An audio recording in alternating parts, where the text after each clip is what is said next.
The dagger felt wrong in my hand. Not the weight. I'd held blades since I was old enough to walk the cobblestones of Breville, but the contract itself.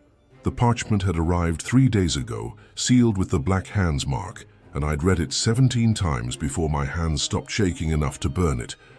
But burning the contract doesn't unmake the knowledge, doesn't erase the name written in Shadowmere's blood ink, my own daughter's name. The sanctuary walls pressed close around me that morning, closer than they'd ever felt in 12 years of service. The smell of embalming fluid and old blood hung thick in the stone corridors beneath Cheydinhal, mixing with the perpetual dampness that crept up from the Lake Rumar tributaries. I could hear Gogron Grobolmog sharpening his war axe in the training room, the rhythmic scrape of whetstone on steel marking time like a funeral drum. Somewhere deeper in the darkness, Ochiva would be preparing the morning meal, roasted rat with mushroom sauce, the only thing she knew how to cook that didn't taste like ashes and regret. I hadn't slept. The Night Mother's statue stood in the central chamber, her arms forever reaching, forever beckoning, and I'd spent the hours before dawn staring into her stone eyes, searching for an answer that wasn't there. Sithis whispers through the void, they say. Sithis accepts all offerings. But what does the Dread Father say when the offering is your own blood? Vicente Valtieri found me there at dawn, still standing, still staring. The vampire moved with that preternatural silence they all have, but I'd learned to feel the cold that preceded him, the way warmth fled from the air like startled deer. His voice, when he spoke, carried the weight of centuries. You did not report to Lucien for your contract debriefing. I turned to face him. His eyes were the color of dried blood in the torchlight, and his face held that ageless beauty that made you forget what he was, until you noticed he cast no shadow. I don't have a contract, I said. My voice sounded hollow, echoing off the stone like it belonged to someone else. No. He stepped closer, and I could smell the copper tang of whatever he'd fed on the night before. You have a refusal, which is considerably more dangerous. The word hung between us like a garrote wire. Refusal. In 12 years, I'd never heard anyone speak it aloud within the sanctuary walls. You didn't refuse the Dark Brotherhood. You completed your contracts, collected your septims, and moved on to the next name on the list. Refusal meant weakness. Refusal meant doubt. Refusal meant the Brotherhood couldn't trust you. And when the Brotherhood couldn't trust you, "It's my daughter," I whispered. Vicente's expression didn't change. Vampires perfect that stillness, that absolute absence of mortal reaction. I know. Then you understand. I understand that sentiment is a luxury we sacrificed when we signed our lives to the void. He moved past me toward the statue, running one pale finger along the Night Mother's outstretched hand. I understand that every contract is a sacrament. Every kill is a prayer to Sithis. And I understand that your feelings, however profound, are irrelevant to the Dread Father's appetite. I'd killed 47 people for the Brotherhood. Merchants and nobles, beggars and guards, the guilty and the innocent, though we'd stopped pretending that distinction mattered after my third contract. I'd poisoned wine and slit throats in the dark. I'd made deaths look like accidents and accidents look like messages. I'd stood over bodies and felt nothing but the cold satisfaction of a contract completed, septims earned, the void fed. But this was different. Her name was Kara, 23 years old. The last time I'd seen her, she'd been 7, holding her mother's hand in the Breville marketplace, unaware that the hooded stranger who'd pressed a gold drake into her palm was the father who'd abandoned them both. I'd joined the Brotherhood to escape the crushing poverty of the Imperial City's waterfront district, to stop being another starving rat catcher fighting over scraps. I'd told myself she'd be better off without me. That the gold I sent her mother every month, anonymously through dead drops, was enough. That providing from the shadows was its own kind of love. Who issued the contract? My throat felt raw. Does it matter? It matters to me. Vicente turned, and for the first time something almost like sympathy flickered across his ancient face. A merchant in Anvil. Your daughter witnessed him trafficking moon sugar through the docks. She reported him to the Legion. He's facing execution, so he spent his remaining fortune on retribution. He paused. He doesn't know she's your daughter. This is simply business. Business. The word tasted like rust and bile. The stone corridors seemed to tilt around me. In the distance, I heard laughter, probably Antoinette Marie torturing some poor soul she'd dragged back for questioning. The Dark Brotherhood doesn't just kill. We cultivate death. We make an art of suffering.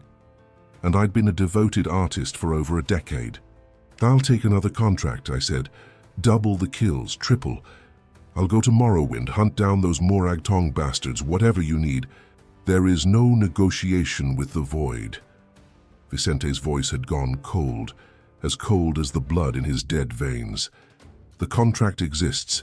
It will be fulfilled. The only question is whether you fulfill it, or whether someone else does. The implications crystallized in my mind like frost on glass. If I refused, another brother or sister would take the contract. Mirajdar, perhaps, with his love of slow, creative kills. Or Gogren, who believed subtlety was for the weak and preferred to make his murders look like orc raids. They wouldn't know she was my daughter. They'd simply see another name, another body, another offering to Sithis, unless I warned her, unless I broke the first tenet, never dishonor the Night Mother, and revealed the contract before it could be fulfilled. The punishment for breaking a tenet was death, not the clean death we gave our marks, but the kind of death that served as a lesson. They'd summoned the wrath of Sithis, and I'd learned enough about that particular ritual to know I'd beg for oblivion long before they granted it. How long do I have? I asked. The contract was issued 3 days ago. Protocol allows 7 days for completion. Vicente's eyes met mine. You have 4 days left. After that, Lucien will reassign it. 4 days. 96 hours. 5,760 heartbeats to decide whether I was a father or a brother, whether blood was thicker than blood price, whether love was a strong enough shield against the void. I left the sanctuary that evening without speaking to anyone else. The hidden door sealed behind me, with its familiar grinding of stone on stone, and I emerged into the pine forests north of Cheydinhal, gulping clean air like a drowning man breaking the surface. The sky was that deep purple of Tamriel's dusk, and the first stars were appearing over the Vallis Mountains. Somewhere out there, past Bravil, past the Nibben Bay, in the slums of the Imperial City's waterfront, my daughter was alive, breathing, completely unaware that the Dreadfather's appetite had turned toward her. I started walking. The roads of Cyrodiil are never truly safe, but they're safer if you know how to move through the darkness. I kept to the tree line, avoiding the Legion patrols that swept the green road for bandits and the occasional vampire nest. My blade stayed sheathed. Every traveler I passed could be a potential complication, and complications created witnesses, and witnesses created problems I couldn't afford.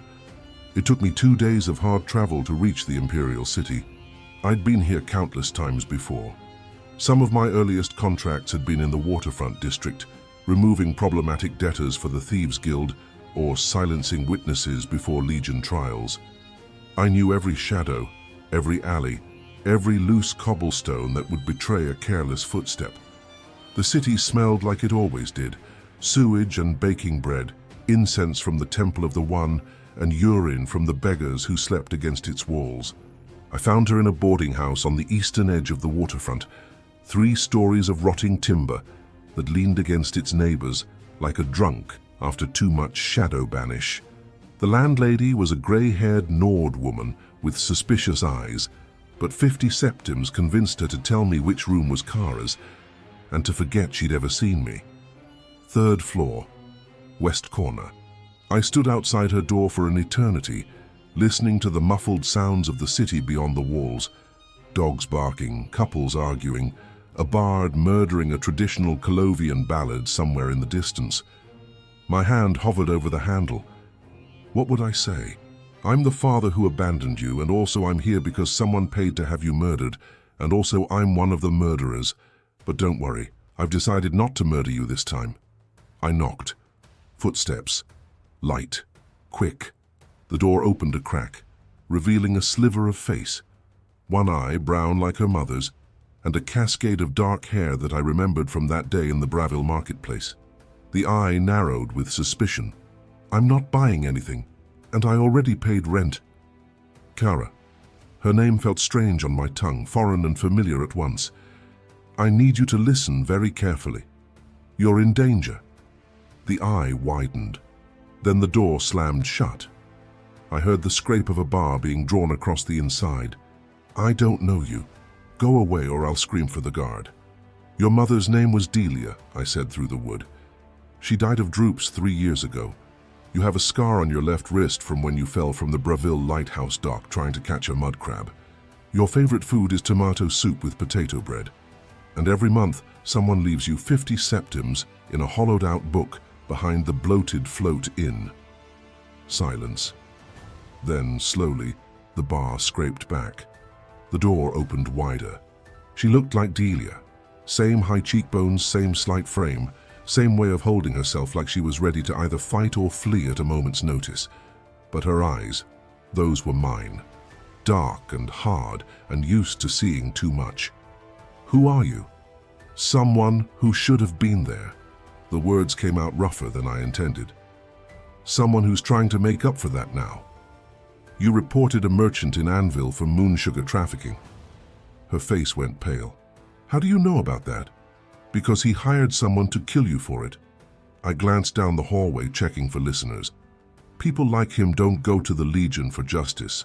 They go to people like me. People like you? I met her eyes. I'm a killer, professional. And 3 days ago, I received a contract with your name on it. She should have screamed, should have run, should have done anything except what she did, which was step back from the door and gesture for me to enter. The room was tiny. A bed, a small table, a trunk for clothes. A single candle burned on the windowsill, casting shadows that danced like specters. Why are you telling me this? She asked. Because I'm not going to kill you. The words sounded absurd, spoken aloud, like I was asking permission from the void itself. But if I don't, someone else will. You have 4 days, less now before the contract gets reassigned. You need to disappear. Disappear where? There was no panic in her voice, just a cold, calculating tone that reminded me uncomfortably of myself. I have 12 septims to my name, no friends in other provinces, no way to get past the Legion checkpoints without travel papers, and those cost. I'll get you the gold, I'll forge the papers. I know a ship's captain in Anvil who owes me a favor. Because you killed someone for him? The question landed like a blade between my ribs. Yes. She sat down on the bed, studying me with those eyes that were too much like mine. Who are you, really? I could have lied, should have lied, but she'd already seen too much truth in my face. I'm your father. The candle flickered.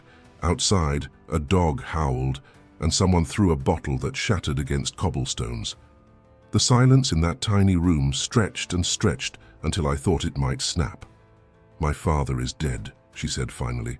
My mother told me he died before I was born. Your mother lied to protect you. From what? From you. She laughed, a bitter sound that cut worse than any blade I'd ever felt. She was right to lie. You're a murderer. I'm trying to save you. By telling me you were hired to kill me, but decided not to. Do you want gratitude? Forgiveness? She stood, and despite being half my size, she suddenly seemed enormous. Get out! Kara! I said get out! Her voice cracked, and I saw tears threatening at the corners of those brown eyes. I don't need a father. I needed one 23 years ago. I needed one when we were starving and my mother was selling her jewelry to buy bread. I needed one when she got sick and there was no money for healing potions. I don't need one now that I'm about to die. The words hit like hammer blows. Every instinct screamed at me to leave, to let her hate me, to walk away and let the void take what it wanted.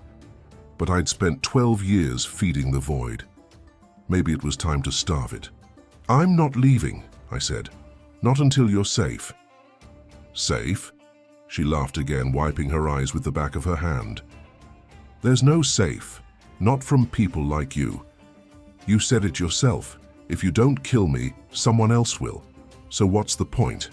The point is that I can teach you to survive.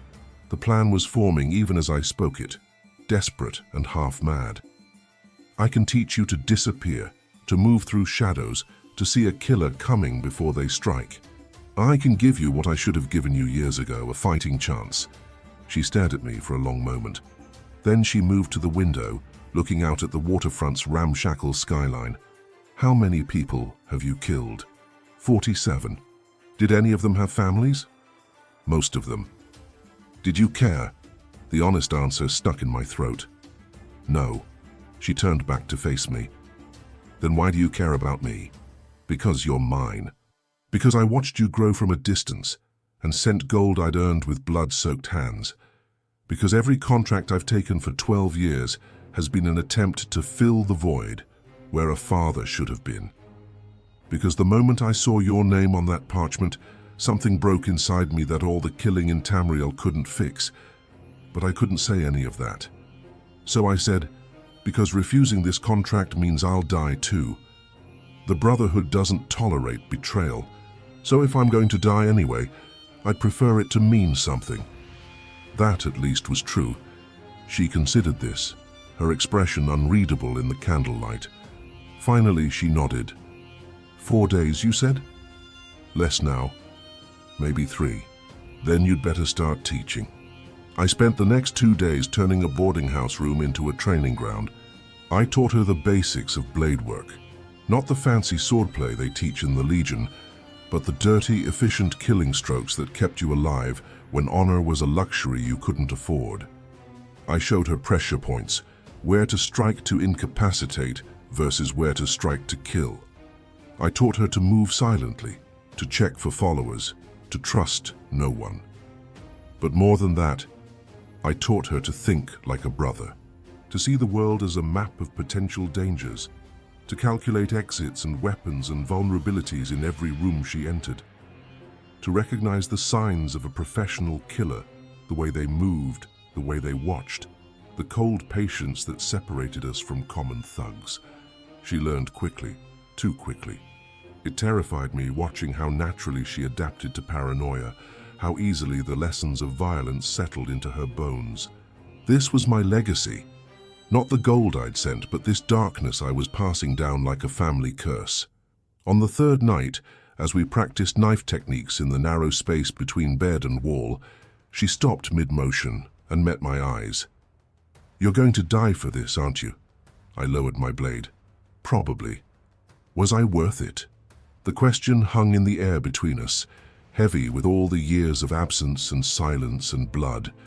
I thought about the Night Mother's statue, her arms forever reaching. About Vicente's cold certainty that sentiment was a luxury. About the 47 bodies I'd left behind in service to the void. I don't know yet, I said honestly. Ask me when you're 70 and dying of old age in some place far from here. She almost smiled. Almost. The knock came at dawn on the 4th day. 3 sharp raps, the rhythm just slightly off from normal. A code. I recognized it immediately. It was how Brotherhood members announced themselves to each other in public spaces. My blood went cold. Kara's eyes snapped to mine. I motioned for silence and moved to the door, blade already in hand. Through the gap beneath, I could see a shadow. One person, standing still, waiting. I opened the door fast, blade up, ready to... Mirajdar stood in the hallway, his Khajiit features expressionless. The morning light from a nearby window glinted off the scars that marked his face, trophies from contracts that had gone wrong before they'd gone right. His claws, I noticed, were extended. "Brother," he said, his voice carrying that distinctive Khajiit purr. "Mirajdar was wondering when you would appear. How did you find me? This one followed you from Cheydinhal." He tilted his head, studying me like a cat watching a mouse. "This one has been watching for 2 days, waiting to see what you would do." My grip tightened on the blade. Behind me, I heard Kara's breathing quicken. "Are you here for the contract?" "This one is here," Mirajdar said slowly, because Vicente sent word that you had gone missing, that you had a contract and vanished. This one was asked to find you and remind you of your duties. And if I refuse? The Khajiit's ears flattened against his skull. Then this one must fulfill the contract himself. The void must be fed, brother. You know this. I did know it, had known it for 12 years. The Dark Brotherhood didn't function on mercy or sentiment. It functioned on absolute certainty, on the knowledge that every contract would be completed, every mark would die, every gold septim would be earned. That certainty was our reputation, our currency, our very existence. But standing there in that doorway, with my daughter breathing behind me and Mirajdar's claws gleaming in the dawn light, I realized something else. I'd been dead for 12 years. Dead to my daughter, dead to anything resembling a normal life, dead to every instinct except the one that pointed toward violence. The void had already taken me. This was just deciding what remained. No, I said. Mirajdar's expression didn't change, but his tail lashed once, a tail I'd noticed in countless fights. This one was afraid you would say that. He moved fast, faster than a human could, his Khajiit reflexes honed by years in the Brotherhood. But I'd spent 2 days teaching my daughter to survive, 2 days running on no sleep and pure desperate energy. When his claws came for my throat, I was already dropping low, my blade sweeping up to catch him across the ribs. He yowled, a sound no human throat could make, and twisted away, blood darkening his fur. The hallway was too narrow for proper combat, which meant every move risked hitting the walls or floor. Mirajdar understood this too. He backed toward the stairs, drawing me away from the room, away from Kara, protecting the mark, professional to the end. We fought on the stairwell, our blades singing in the close quarters. He was faster, but I was heavier, using my body weight to pin him against the railing. Steel scraped on steel. He caught my shoulder with his claws, tearing through leather and flesh. I drove my elbow into his jaw, heard teeth crack. Below us someone screamed, a tenant disturbed by the commotion. Soon the guards would come, that would complicate everything. Mirajdar must have realized this too.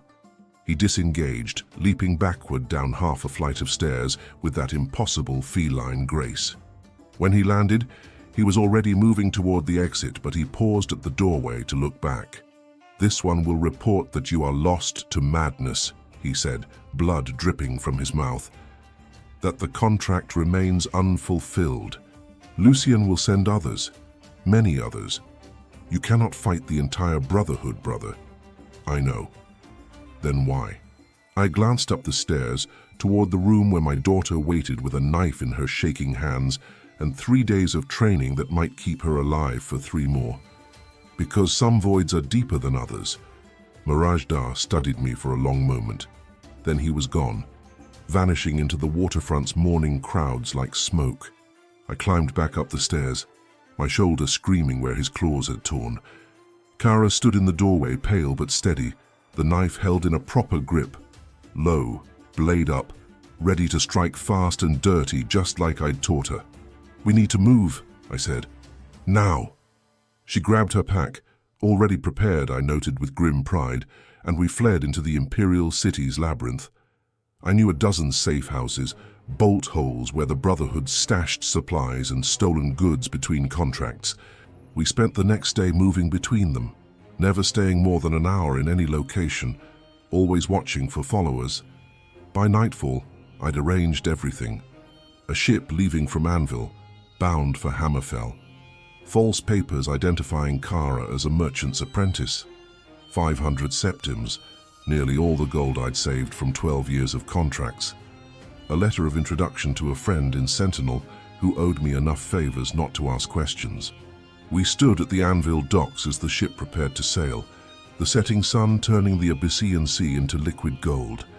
Kara had her pack slung over one shoulder, her hair tucked under a merchant's cap, looking nothing like the frightened young woman I'd found 3 days ago. "What will you do?" she asked. The truth was I didn't know. The Brotherhood would hunt me now, not just for refusing the contract, but for attacking Mirajdar, for betraying everything we stood for. I'd be lucky to survive the week. Run, I said, hide. Maybe make it to Skyrim, lose myself in the mountains. The Brotherhood's reach is long, but not infinite. That's a lie. She said it matter-of-factly, without judgment. They'll find you. And when they do, they'll make an example of you. Probably. She looked at me for a long moment, then did something that shattered what remained of my carefully constructed armor. She hugged me. Quick, fierce. The embrace of someone saying goodbye to a ghost they'd never really known. Thank you, she whispered, for choosing me. Then she was gone, walking up the gangplank, disappearing into the ship's hold. I watched until the vessel was nothing but a speck on the horizon, carrying my daughter toward a future that might include more than violence and shadows. The Dark Brotherhood found me in Skingrad 2 weeks later. Not Mirajdar. He'd reported me lost just as he'd promised, but a trio of brothers I barely knew, young and eager to prove themselves. They cornered me in an abandoned house on the western edge of town, blades drawn, righteousness in their eyes. I didn't fight, didn't run, just stood there in the darkness and let them come. But before the first blade fell, I looked out the window at the stars over County Skingrad and thought about a ship on the Abyssinian Sea, about a young woman with brown eyes and a sharp mind, learning to live in the light instead of the shadow, about the possibility that some debts can be repaid, even by those who've spent decades drowning in blood. The void is deep and hungry and eternal, but maybe, just maybe, it's not the only thing that lasts. The first blade took me in the chest, cold steel punching through leather and bone. I tasted copper and felt my legs give way. As I fell, I heard Sithis whispering in the dark, felt the Night Mother's arms reaching, always reaching. But I was already somewhere else, already walking the docks of Sentinel, watching a young merchant's apprentice haggle over the price of silk, her voice strong and certain, her future unwritten by anything except her own choices. Let the void have my body. It couldn't touch what I'd saved. The darkness closed in, final and complete, and I went into it willingly, a contract finally fulfilled, just not the one they'd paid for. In the end, I'd refused to kill the only thing that mattered, and in a world ruled by death and shadow and the endless appetite of the void, that refusal was worth more than all the septims I'd ever earned, all the bodies I'd ever left behind. It was enough.